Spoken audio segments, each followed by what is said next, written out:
Muy bien, seguimos capítulo 14, versículo 2 en adelante. Este ya es la respuesta de los discípulos de Juan el Bautista, ¿verdad? Ya hablamos de el comportamiento de Herodes, Herodías, la muchacha, el baile, el juramento y la cabeza de Juan el Bautista. Pero dice aquí el versículo 2 en adelante, dice, entonces entonces llegaron sus discípulos y tomaron el cuerpo y lo enterraron y fueron y dieron las nuevas a Jesús. Momento ahí. Aquí vamos a hablar de tres cosas. La primera es la actitud y la honra de los discípulos de Juan. La actitud y la honra de los discípulos de Juan. La segunda es que Jesús prefirió ser compasivo y alimentar antes que estar en luto.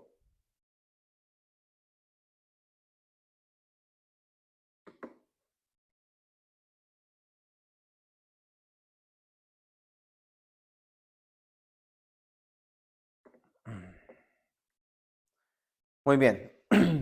Era tanto el amor que los discípulos tenían hacia Juan el Bautista. Escuche, ya conocimos la maldad, ¿verdad? Como decía la hermana, la maldad de la mujer, el hermano. La maldad de una persona, del ser humano, hasta dónde puede llegar la maldad. Y aún así, sus discípulos viendo cuál fue el resultado de Juan el Bautista, por su fidelidad a Dios, por su integridad a la palabra y su integridad a su asignación. Aún así, miramos cómo estos discípulos honran a su maestro, en este caso Juan el Bautista. Para mí eso es un acto de lealtad y un acto de valentía. Para mí es saber que Juan dejó un buen legado y que dejó buenos discípulos, porque se atrevieron a ir a traer el cuerpo de él. ¿No cree usted que en ese momento un cobarde hubiera pensado, si voy, ¿qué tal si yo soy, que mi cabeza es la siguiente que roda? Porque si mató a mi maestro, obviamente va a querer matar el legado de él, ¿verdad? Va a querer matarme a mí también. Pero se atrevieron ellos, sus discípulos, fueron y tomaron el cuerpo de Juan el Bautista para darle sepultura. ¿Hasta dónde llega la valentía y la lealtad? Aquí quiero que pausemos ahí un momento, porque así le pasa a Jesús. ¿Usted sabía eso? Lo vamos a leer después. A Jesús le pasa que tenía preparado una persona, y esa persona se llama José de Arimatea. Ese hombre estaba preparado con la tumba comprada, el lugar comprado, la tumba comprada, y estaba preparado ese hombre para ir y pedir el cuerpo de Juan, perdón, el cuerpo de Jesús, para ir y darle su sepultura, como los judíos sabían hacer, ¿verdad? Según la cultura, según su costumbre, gracias. Vemos que Jesús también tuvo alguien que lo honrara de esa forma. Obviamente José de Arimatea tenía un rol más importante, lo vamos a ver cuando lleguemos ahí. Pero mirar a sus discípulos de Juan, que se atrevieran a ir a tomar el cuerpo y de honrarlo. Y no solamente eso, de ir y decirle a Jesús, Jesús, esto que usted mira aquí, que fueron y le dieron las nuevas a Jesús, es Mateo capítulo 11. Cuando van y le dicen a Jesús, mira Jesús, está encarcelado, pero esto fue lo que pasó. Pam, pam, pam, pam, pam. Y Jesús elogia, ¿verdad? A mí me gusta la Biblia. ¿Cómo aprendo yo siempre? Siempre aprendo. Esa lealtad, esa valentía, yo creo que Dios la busca en nosotros. No cuando alguien muere, ¿verdad? Pero nosotros tenemos que demostrar que lo que nosotros aprendemos de nuestro maestro o maestros, ¿verdad? O de la predicación, de nuestros pastores, de nuestros apóstoles, de nuestros padres espirituales y padres en la carne, ¿verdad? Padres biológicos. De saber honrar eso y ser leal a lo que un día prometimos. ¿Cuántas veces le prometimos a Dios nosotros ir y predicar? ¿Cuántas veces le prometimos nosotros ir voy a hacer esto, voy a hacer el otro, voy a estar en la radio, voy a servirte? Y cuando llega la hora, el momento, nadie lo hace. Llega un espíritu de cobardía, ¿verdad? Estos hombres no tenían ese espíritu de cobardía. Que para mí, ellos se llevan la medalla de honor. Ese atrevimiento. Porque se estaban exponiendo ellos fácilmente a la misma muerte de Juan el Bautista. La pregunta es, ¿hasta dónde estamos dispuestos nosotros a ir por el Evangelio? ¿Hasta dónde estamos dispuestos a ir por el legado que nosotros estamos siendo enseñados? ¿Verdad? Dice después, versículo 13, oyéndolo Jesús, se apartó de ahí en una barca a un lugar desierto y apartado, y cuando la gente lo oyó, le siguió a pie desde las ciudades. Saliendo Jesús, vio una gran multitud y tuvo compasión de ellos y sanó a los que estaban enfermos. Una versión dice que sanó a los que estaban endemoniados. Ok, muy bien. Es muy importante lo que estamos leyendo aquí, porque estamos viendo cómo muere Juan. Mire, el capítulo 14 es un capítulo muy peculiar, pero tiene unas enseñanzas muy hermosas. Está cronológicamente puesto de esta forma. La muerte de Juan el Bautista, cómo muere, la honra de los discípulos, y después leímos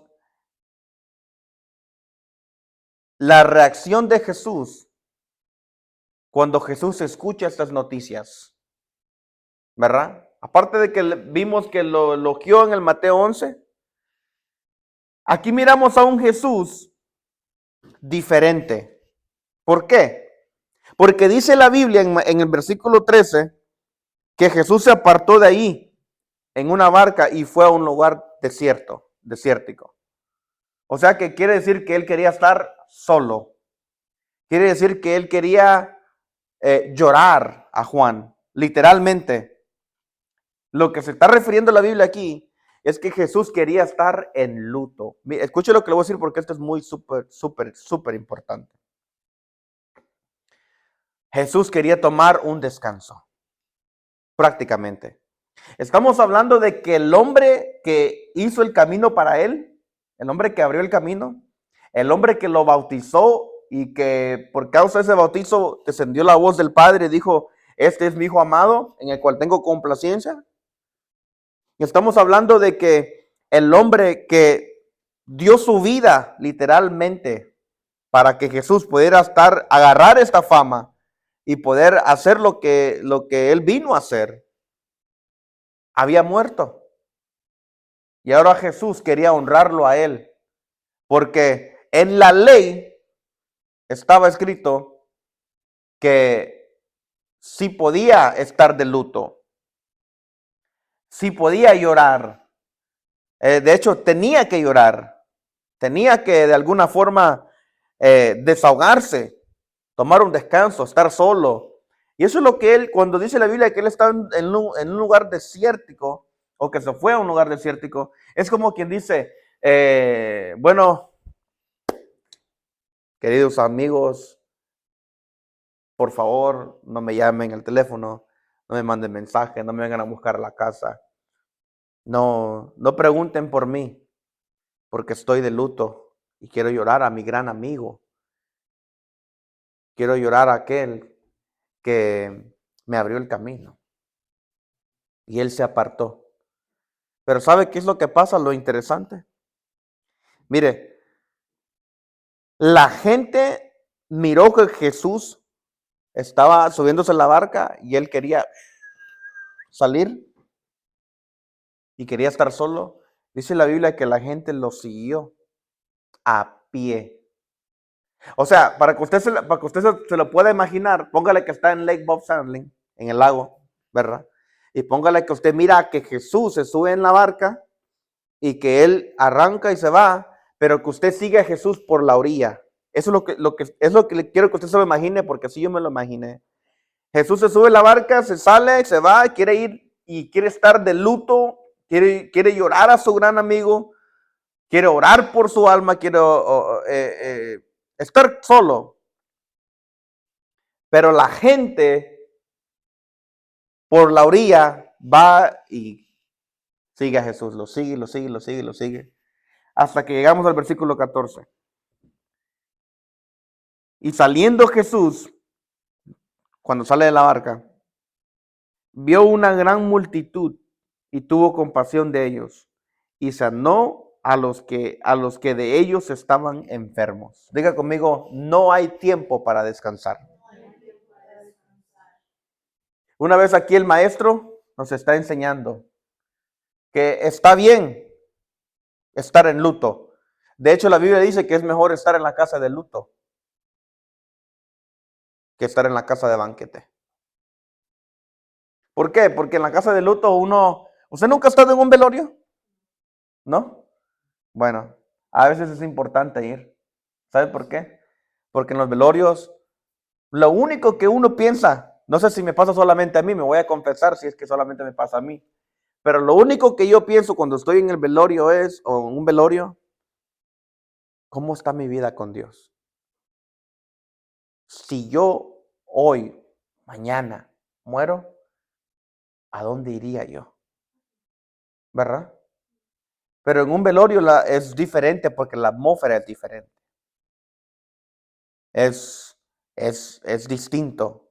Uno medita en sus caminos, medita en las decisiones y medita en que la realidad es que algún día, tarde que temprano, si Cristo no ha venido, vamos a morir. ¿Verdad? Pero estamos hablando de que esta gente siguió a Jesús. Era tanta el hambre que tenían que ni siquiera le dieron tiempo a Jesús para estar de luto. Y Jesús los miró y dice la Biblia, y tuvo compasión de ellos y sanó a los que estaban enfermos. En uno de los otros libros, si no recuerdo mal, hay uno que dice que ellos llegaron primero que Jesús. A la destinación donde él iba a llegar. Eran multitudes que le seguían a él. De hecho, yo leí eso, que es lo que va a suceder después. Lo vamos a ver, la alimentación de los 5,000. De hecho, ya la hermana tiene razón. Ya lo estaban esperando a él en las aldeas a donde él va. Lo estaban esperando a Jesús. Eso da a entender hasta dónde se había extendido su fama. Y otra, Jesús nos enseña que él prefirió ser compasivo, usar la compasión y alimentar a esta gente, sanar a esta gente, antes que estar de luto. Qué tremendo, ¿verdad? Ahora,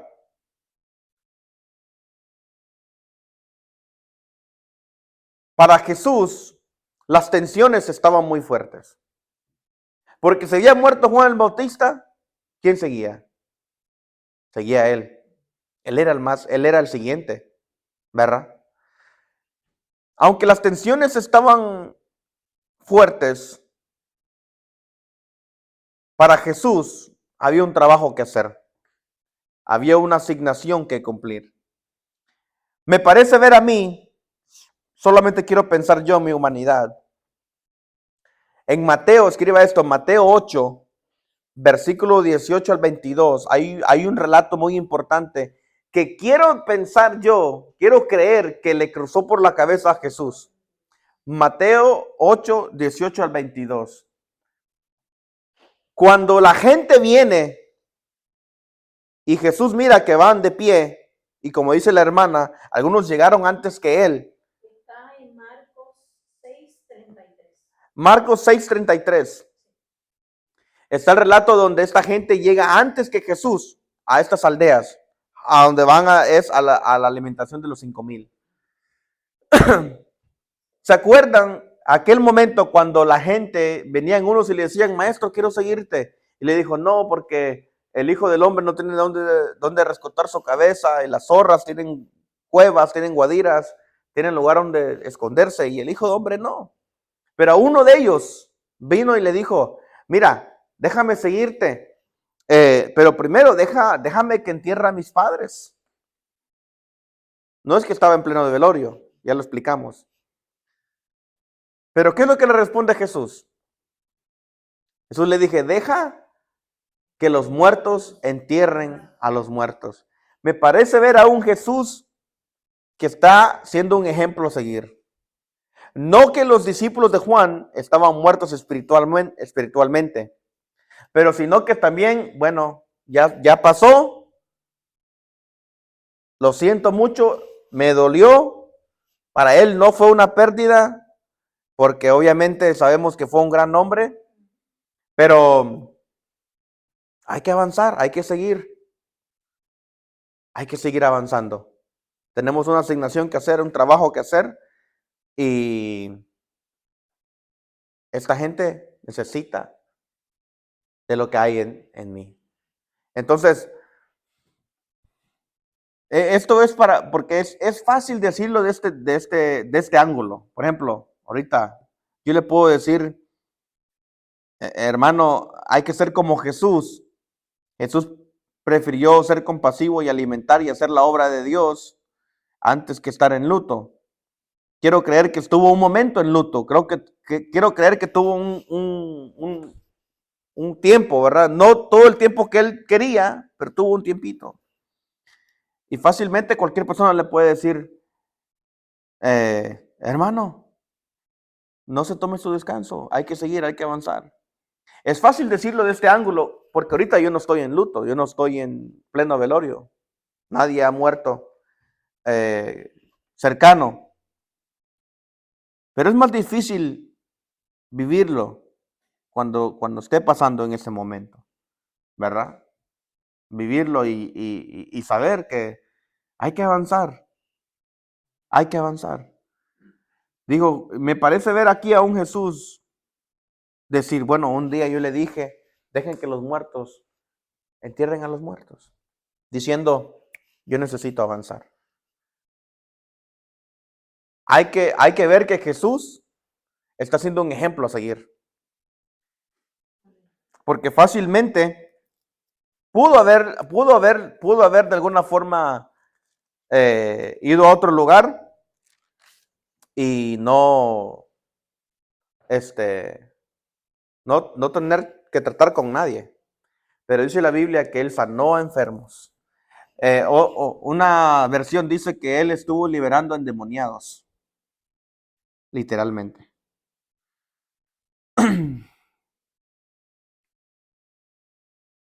La alimentación de los 5,000. Mateo 14, versículo 15 al 21.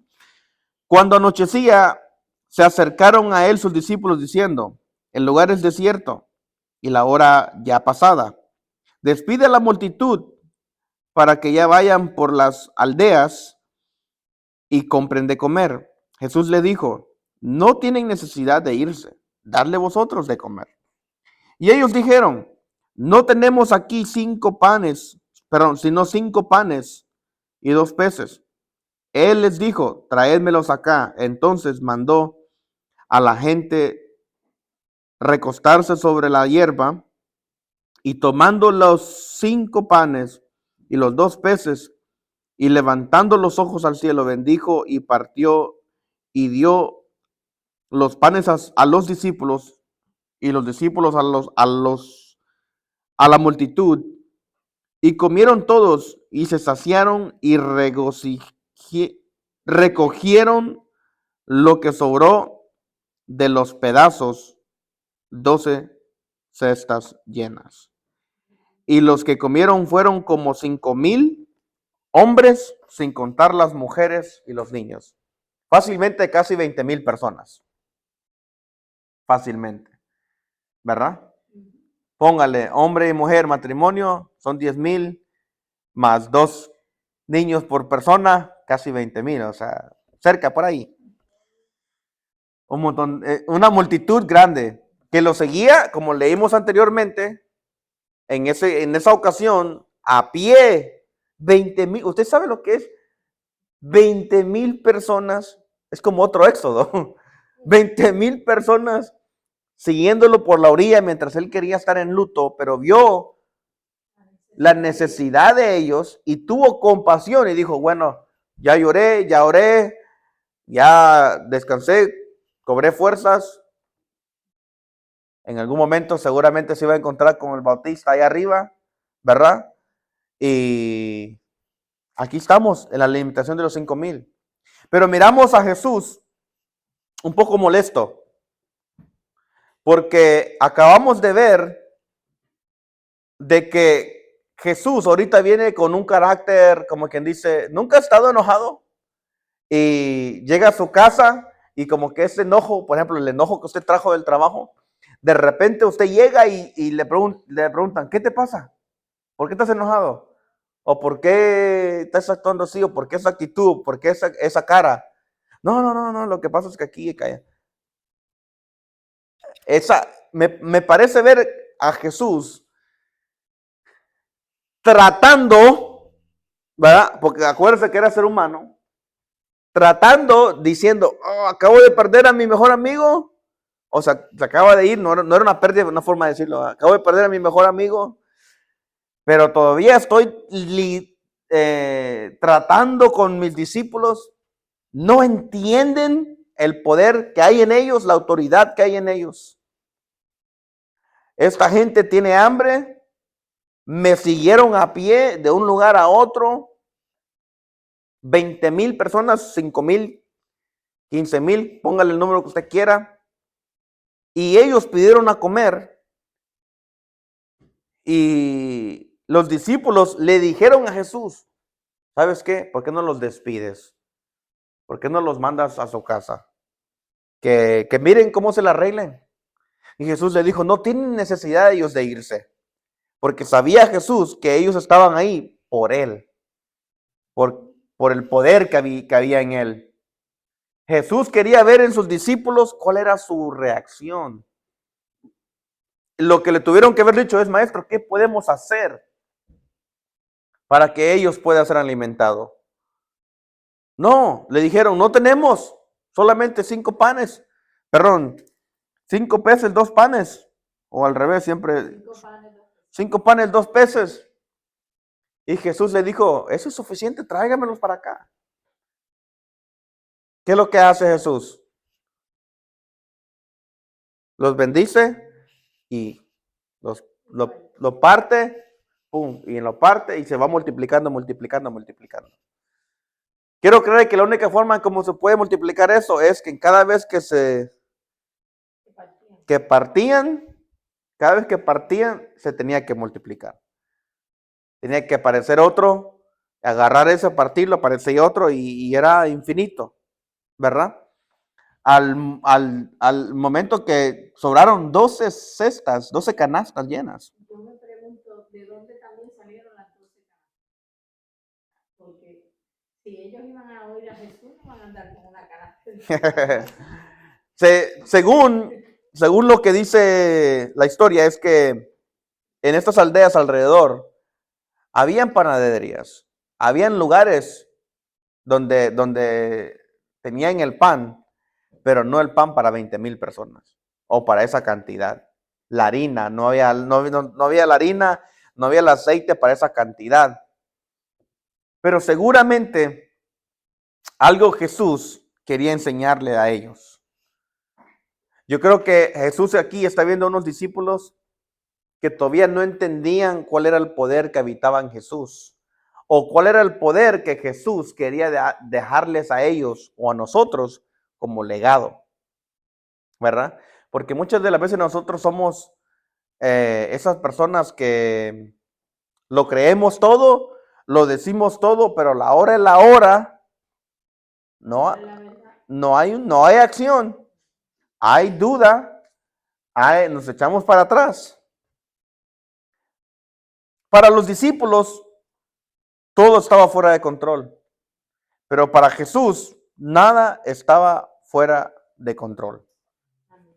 ¿Sabe qué es lo que los discípulos le están enseñando a Jesús aquí? Que todavía ellos no estaban capacitados para llevar la tarea que Dios les iba a encomendar.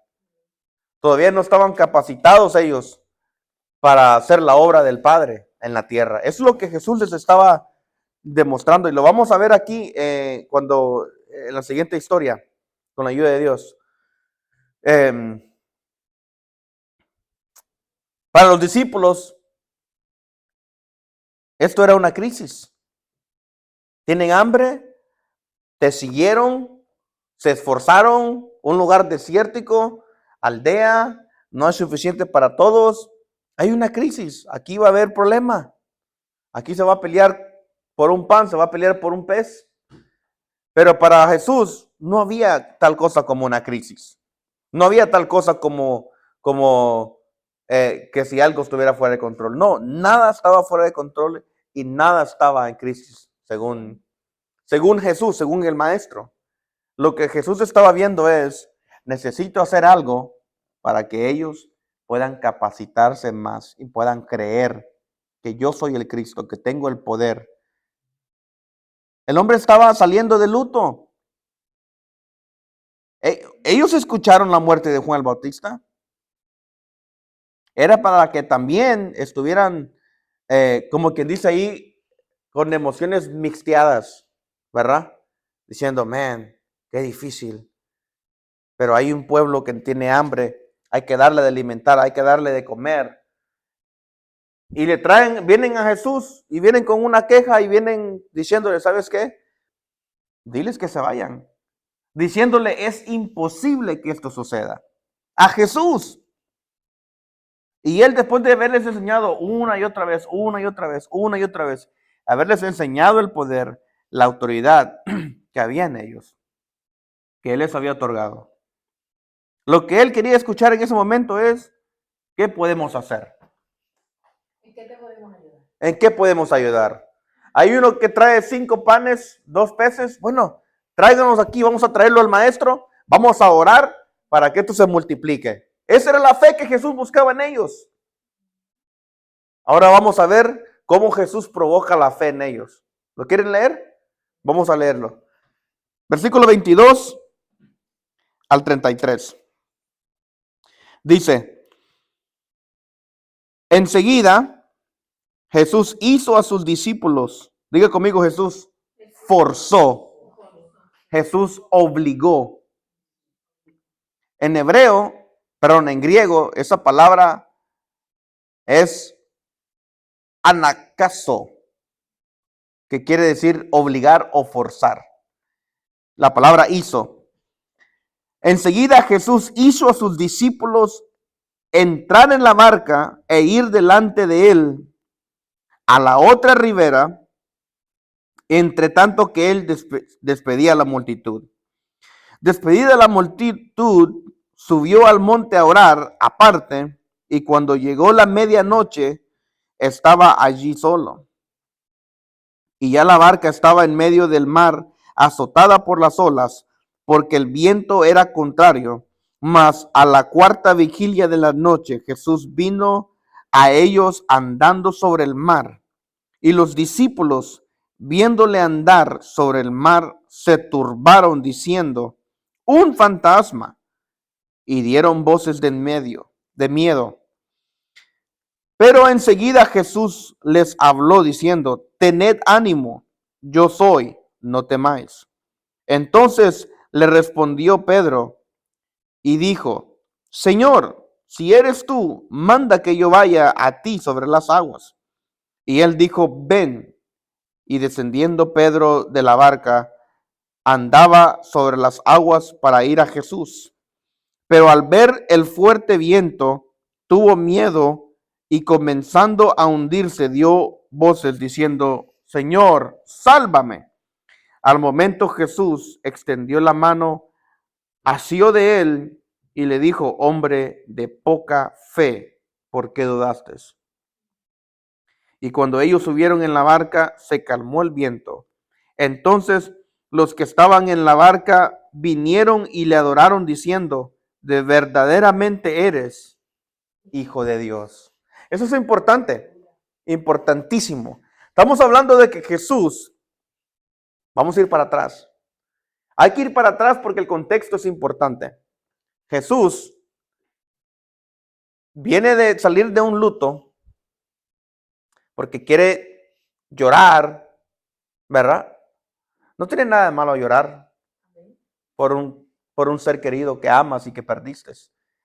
Y mucho menos una persona que te abrió el camino para estar donde tú estás. Miró a la gente con compasión que lo siguió. Multitudes. Algunos llegaron antes que él a esta ciudad, a las aldeas. Tenían hambre. No había nada que comer. Sus discípulos no tenían la actitud correcta. Diciéndole, ¿qué vamos a hacer? Estamos en crisis. Están las cosas fuera de control. Y Jesús diciendo, ¿dónde está la fe de ustedes? La autoridad, lo que les he enseñado. Nada habían aprendido. No estaban capacitados todavía. Todavía Jesús no se podía ir. Todavía no podía pasar la crucifixión. Todavía no podía llegar el momento de la cruz. Porque todavía no estaban listos ellos. Le tomó 3 años y medio aproximadamente para que estuvieran listos. Pongámosle que este es el año y medio porque estamos a la mitad de Mateo. ¿Verdad? Entonces, cuando Jesús hace el milagro de la alimentación de los 5,000, dice el versículo 22, es importante ver que Jesús enseguida hizo a sus discípulos entrar en la barca. O sea, en griego ahí la palabra es anakazo, que significa obligar. O sea, me parece ver a un Jesús obligado a obligarlos a ellos a decir, te voy a enseñar lo que es fe. Te voy a enseñar lo que es poder. Te voy a recordar quién soy yo. O sea, esto fue un plan magistrado por Jesús. Si usted lo quiere ver, es la forma como yo lo vi. Y se lo voy a explicar por qué. Cuando ellos entran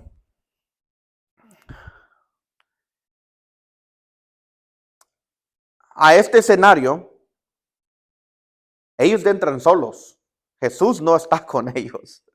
Jesús los obliga a ellos a subirse y a decir, mira, vayan al otro lado, ¿verdad?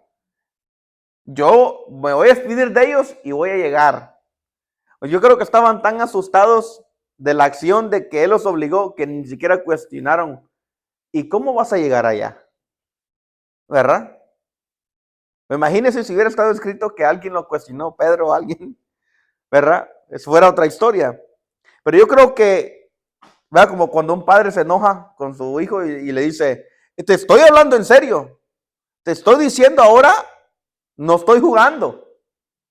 Me parece ver a un Jesús así, ¿verdad? Janet, cuando regrese del trabajo quiero ver el cuarto limpio, ¿verdad? Estamos hablando de que Jesús le dijo, súbanse a la barca, ahora mismo, espérenme allá los miro. Se subieron, asustados, regañados, se subieron. Y Jesús se despidió, como dijo, pero después dice la Biblia que Jesús subió al monte a orar.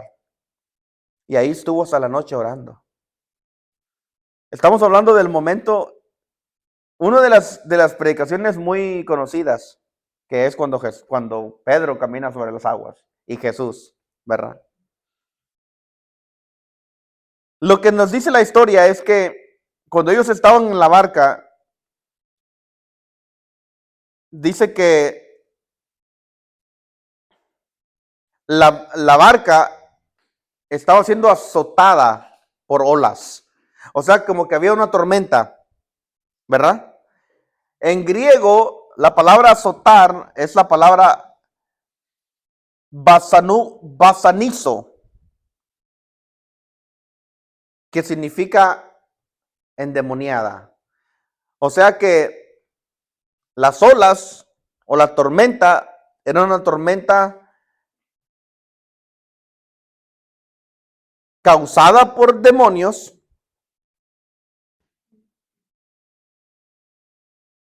Y dice la Biblia que por ahí era como la cuarta vigilia de la noche, Jesús vino a ellos andando sobre el mar. Y dice en el versículo 26 que ellos se turbaron. Otra palabra que le voy a dar, se turbaron, en griego es la palabra tarazo, que significa aterrorizados. O sea, ellos miran a la tormenta, que es fuerte, están solos, no tienen a Jesús, están aterrorizados. ¿Por qué? Porque ellos miran a Jesús y Jesús les habla. Y Jesús le dice, tened ánimo, yo soy, no temáis. Ese yo soy es, yo soy Dios. Ese yo soy es el gran yo soy del libro de Génesis o el Pentateuco, ¿verdad? Cuando Moisés está que Dios le dice, ¿de parte de quién voy?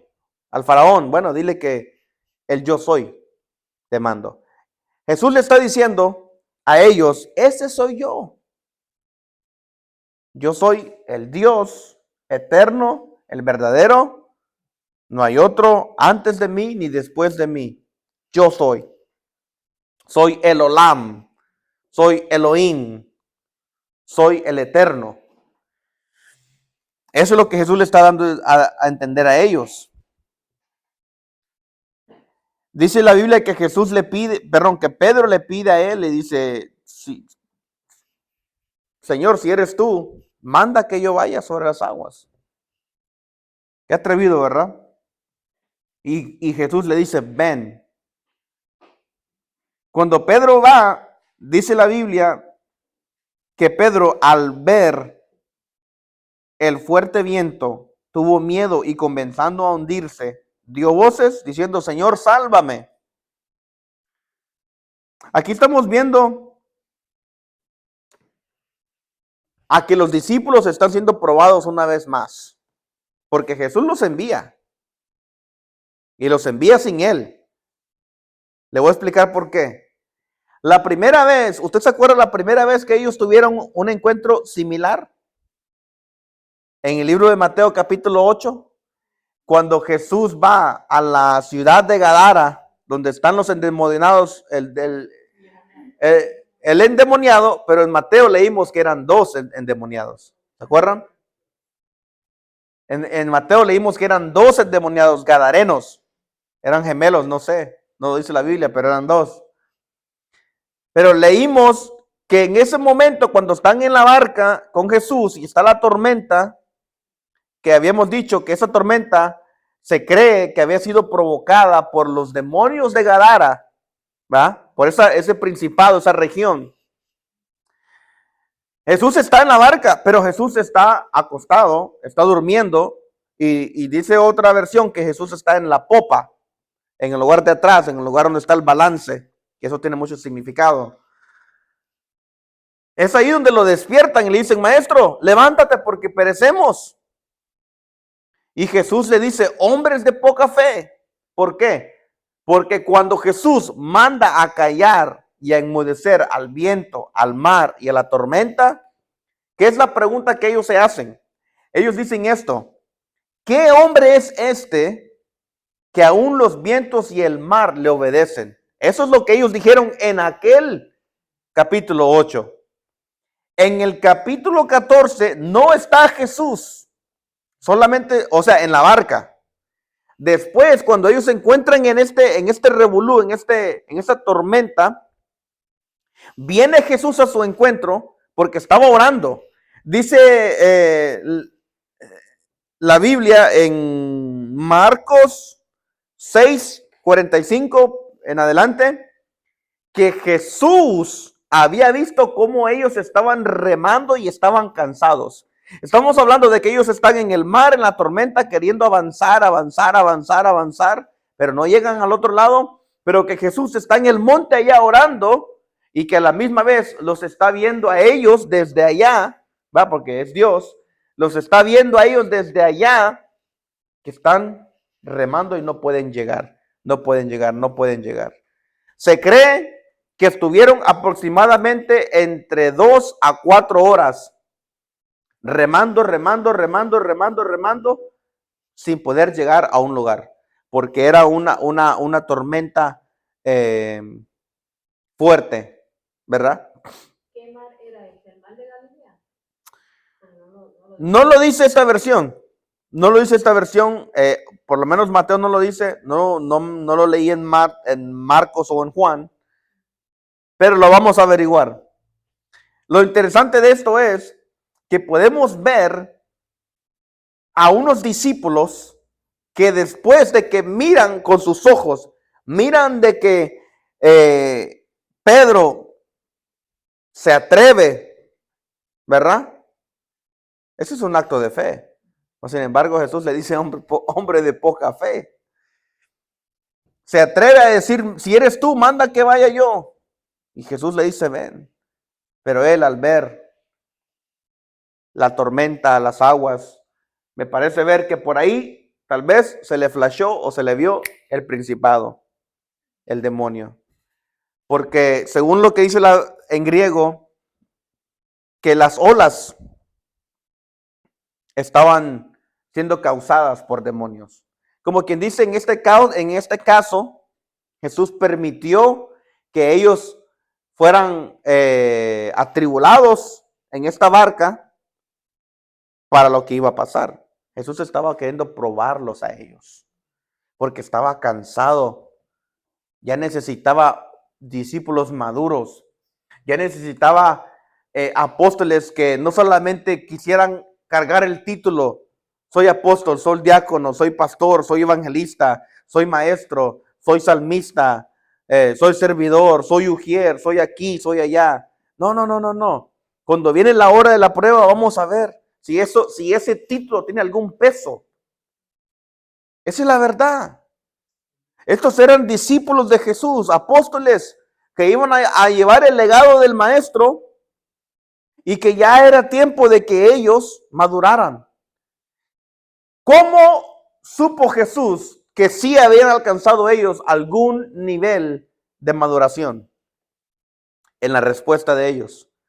Cuando Jesús se sube a la barca con Pedro, dice que inmediatamente se calmó la tormenta y la tempestad.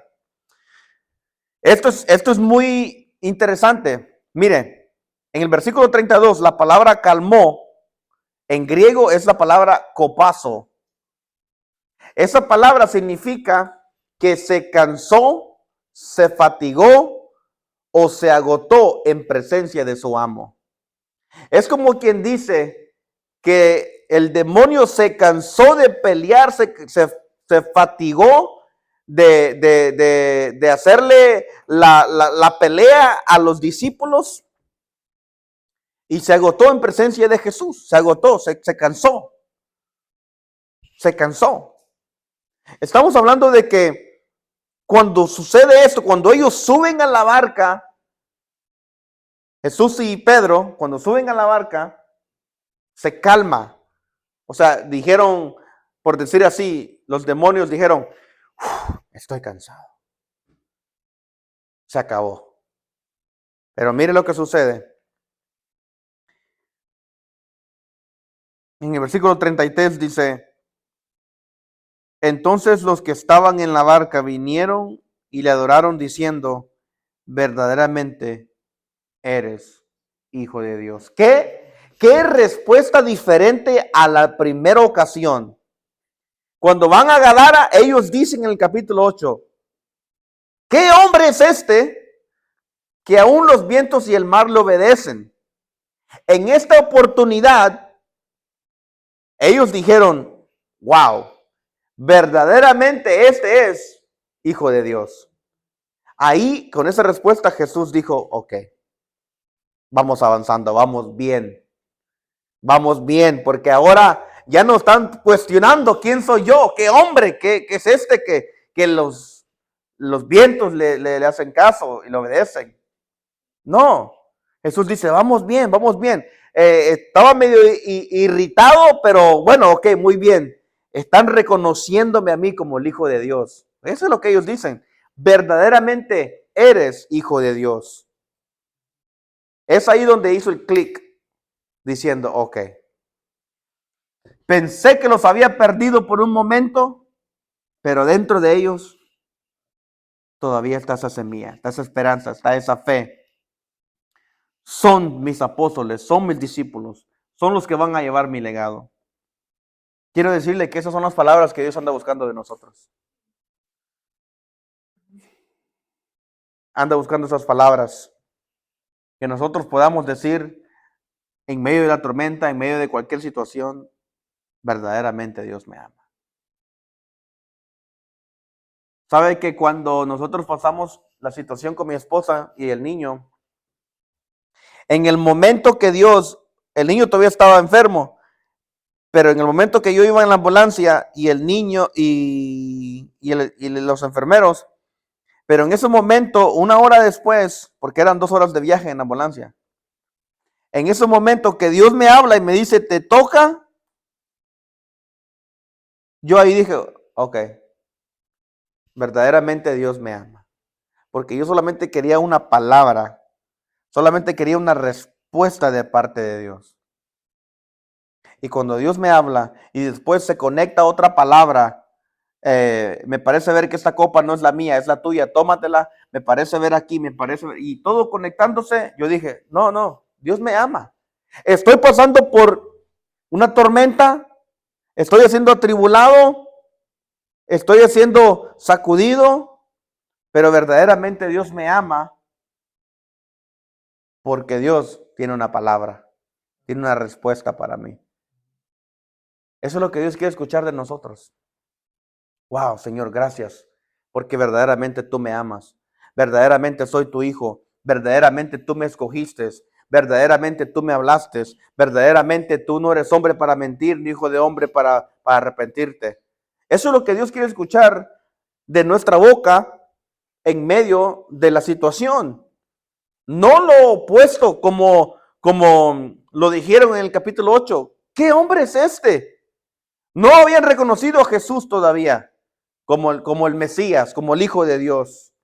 Mas sin embargo aquí le dan la señal a Jesús que todavía en ellos está esa esperanza. Amén. Vamos a concluir este capítulo. Versículo 34 al 36. Y terminada la travesía, vinieron a tierra de Genezaret. Cuando le conocieron los hombres de aquel lugar, enviaron noticia por toda aquella tierra alrededor y trajeron a él todos los enfermos y le rogaban que les dejase tocar solamente el borde de su manto, y todos los que lo tocaron quedaron sanos. Alabado sea Dios. Ve cómo encierra Mateo este capítulo. Qué broche de oro. Comenzó con una muerte, de una muerte a un broche de oro. Tan la travesía de Jesús y de sus discípulos. Ahora Jesús en tierra de Genezaret y todavía con gente con necesidad. Todavía gente que necesitaba ver el poder de Dios, gente que estaba enferma, gente que necesitaba solamente tocar el borde de su manto.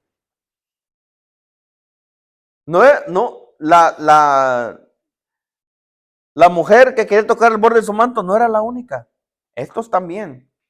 ¿Sabe por qué? Porque en el borde del manto lo que habían eran las promesas o los mandamientos. Y al tocar eso, es decir, eso es mío. Yo camino por los mandamientos y la bendición, según Deuteronomio 28, la primera parte, la bendición que hay por yo caminar los mandamientos, por yo creer en ellos, por yo abrazarlos, es que Dios me va a sanar, que Jesús me va a liberar. Entonces ellos estaban abrazando las promesas de Dios. Es lo único que quería este pueblo. La diferencia que hay entre ellos y los de Gadara, que le dijeron que se fuera. Exacto. En Gadara, lo único que pudo hacer en Gadara Jesús es dejar un discípulo, ¿verdad? O dos discípulos, los endemoniados gadarenos. Mientras que aquí sí lo aceptaron. De hecho, lo estaban esperando. Enviaron noticias, o sea, que le mandaron a avisar, es como si hubiera llegado tú y al pueblo. Mira, llegó fulano. Sí. Vayan. Sabían quién era él y sabían que si ellos iban donde él, porque la fama de él se había extendido, ¿verdad? Bueno, llegó aquel, el cual hizo aquello en aquella ciudad y llegó a esta ciudad. Hay que aprovecharlo, ¿verdad? Hay que verlo de esa forma. Y estamos viendo a unos discípulos que todavía no llegan a aprovecharlo, ¿verdad? Y tenemos a un pueblo aquí que tiene hambre y tiene sed y está esperando a un Jesús con hambre. Y Jesús lo sana. La próxima semana, con la ayuda de Dios, empezaremos y terminaremos el capítulo 15.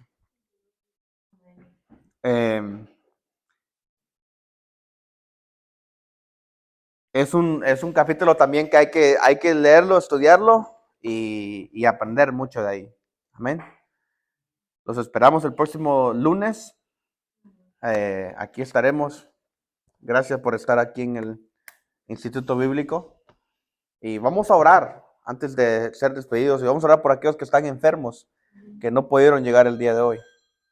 Amén. Inclinemos nuestro rostro. Padre, en el nombre de Jesús, te damos gracias. Te damos toda la honra. Te damos toda la gloria. Absolutamente toda. Es tuya. Tú eres nuestro Rey, nuestro Señor. Verdaderamente tú eres el Hijo de Dios, Jesús. Decimos eso en esta noche. Verdaderamente nos ama. Verdaderamente nos has escogido. Gracias. Gracias por permitirnos llegar y sentarnos a esta mesa y comer de este pan. En el nombre del Padre, del Hijo y del Espíritu Santo, te bendecimos por el maná de hoy. Y oramos, Señor, queremos poner en tus manos las vidas de aquellos que están enfermos, Señor, que no han podido llegar el día de hoy, nuestros hermanos queridos. Oramos por Chester, Señor, por Diego, por Janet. Oramos, Padre Celestial, por Michael. Todos aquellos, Señor, que escuchan y que no pueden estar aquí, Padre. Oramos para que tú abras puertas para que puedan llegar, Padre. Oramos para que puedan, Señor, cobrar, Señor, fuerzas y cobrar ánimo, Padre. Y entender que lo mejor que podemos hacer en estos tiempos tan difíciles es aprender tu palabra más y más cada día. A ti sea toda la gloria y toda la honra desde ahora y para siempre. Los ponemos en tus manos y creemos que así como leímos hoy que muchos fueron sanados, esa misma sanidad, Señor, se transfiere a la vida de ellos, Señor. Cualquiera que sea la enfermedad, porque nada es imposible para Dios. Gracias, Padre, en el nombre de Jesús. Amén. Y amén.